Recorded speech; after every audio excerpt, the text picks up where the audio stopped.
Il était une fois, dans une vallée lointaine et verdoyante, un petit oiseau nommé Piha.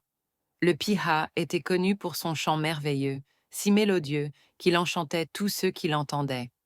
Chaque matin, il se posait sur la plus haute branche et laissait sa voix s'envoler. Son chant remplissait l'air, doux et clair, comme une petite clochette. Les fleurs semblaient bien s'ouvrir un peu plus et les papillons dansaient au rythme de ses notes joyeuses.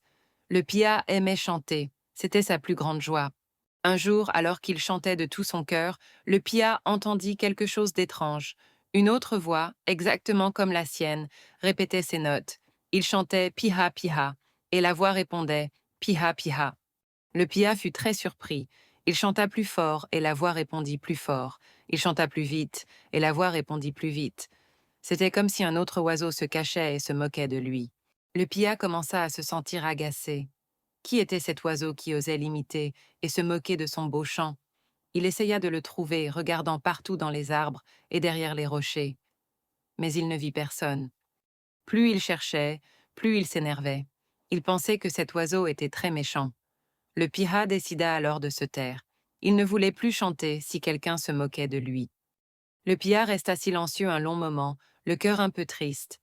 Puis il chanta une toute petite note, juste pour voir, et la petite note revint, douce et lointaine. C'est là qu'il comprit. Il n'y avait pas d'autre oiseau. C'était son propre chant qui revenait vers lui, renvoyé par les montagnes de la vallée. C'était un écho. Le Pia se sentit un peu bête, mais aussi très soulagé. Maintenant qu'il savait, le Pia eut une idée merveilleuse. Si son chant revenait vers lui, alors il allait chanter encore plus beau. Il décida de chanter des mélodies douces, pleines de joie et d'amour. Il chanta des notes claires et harmonieuses, et la vallée lui renvoya des notes claires et harmonieuses. Le Piha chanta avec tout son cœur, et la vallée tout entière se remplit d'une musique magnifique. Le Piha avait appris une leçon importante ce jour-là. Ce que tu envoies dans le monde, que ce soit un chant, un sourire ou une gentillesse, revient toujours vers toi. Si tu envoies de la joie te reviendra.